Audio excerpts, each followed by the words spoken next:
All right.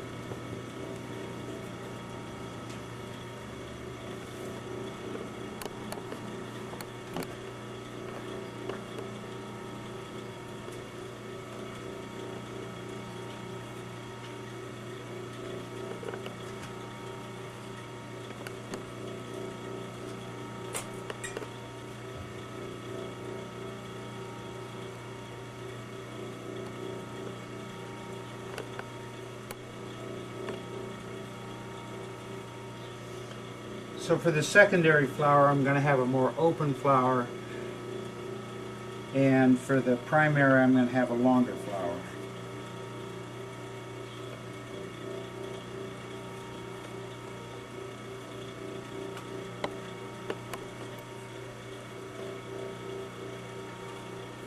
Let's turn off this wheel.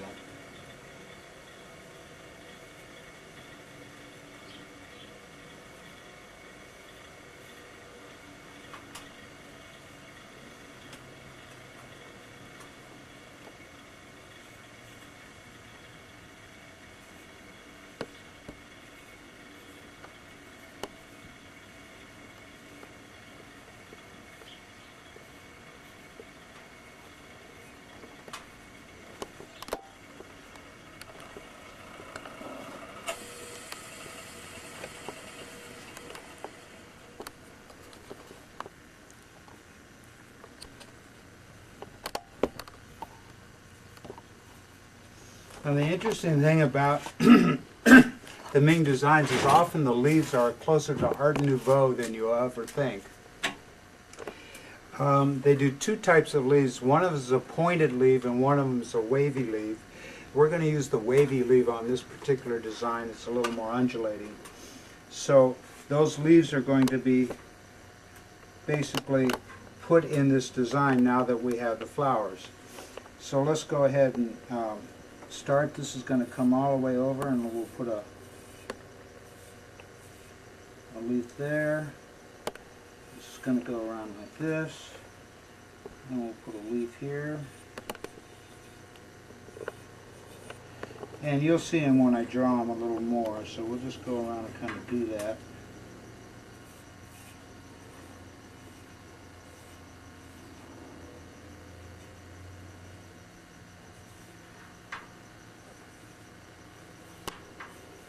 Now the hard thing is I'm drawing on glaze. This is not a smooth surface, it's actually a pebbly surface. So when you start getting your brush in it, you have to just have a real free wrist and not hold on to the brush too tight, because if you do, you'll just make a lot of mistakes. And these are just guides.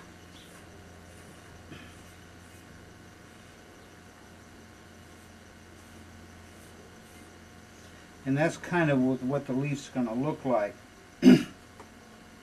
So we'll come back and we'll come up with a leaf.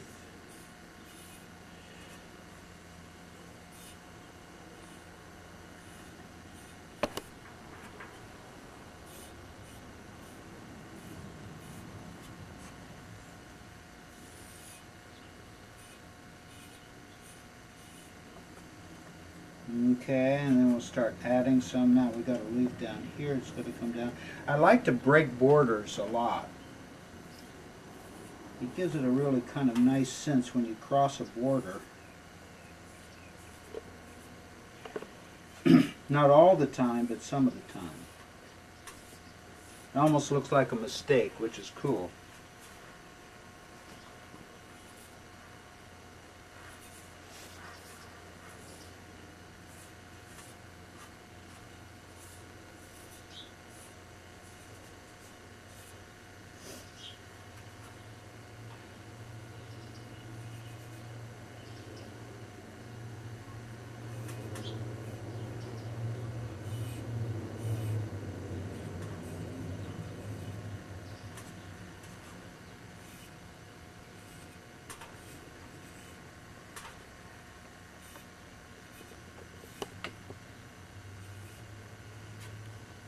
Like I say, these aren't perfect, these are just guides for my brush. And you see how it's starting to fill in and fill out. And basically what you do is just fill in empty space. Now, the Chinese are actually one of the few cultures that is actually comfortable with open space.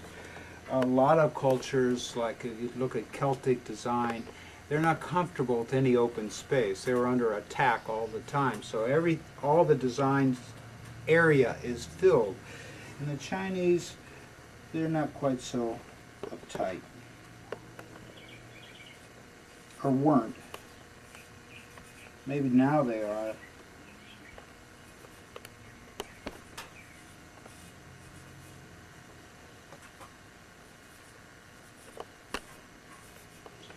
And basically you want the leaves to flow in the same direction, but every now and then you want something that counterbalances that. So I'm just kind of coming off the other way. And maybe we'll just put a little curlicue here, and a curlicue here, and a curlicue there. Same thing. That's the kind of thing they did. Now, of course, this is not an exact Ming design. This is just taking the concept of an 8-sided lotus flower and the basic leaf pattern and just filling it in and doing it. So that's why each sink is totally different, is because I don't have a stencil.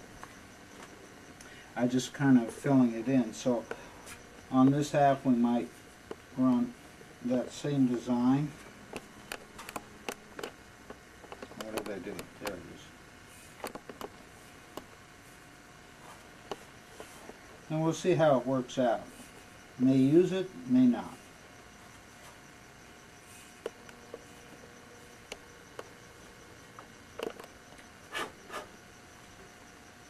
So that's the basic design here. We got some areas here that we got to fill out.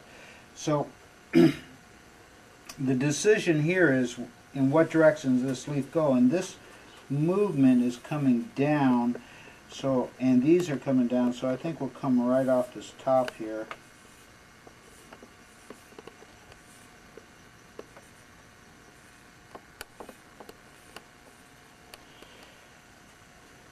And every now and then it's nice to cross over, so a leaf may be in front of another leaf.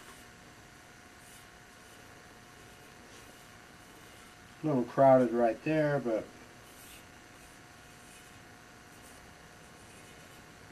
who's counting?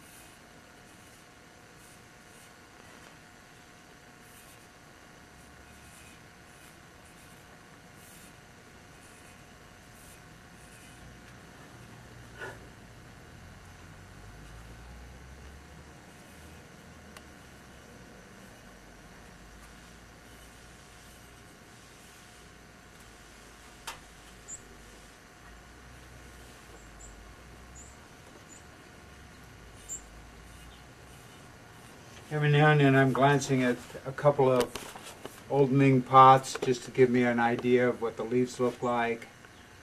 This book is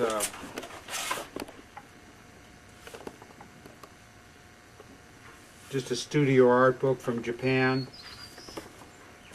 It's half in Japanese and half in Portuguese, so I don't know what anything means in it, but but I can read a picture. So that's that basic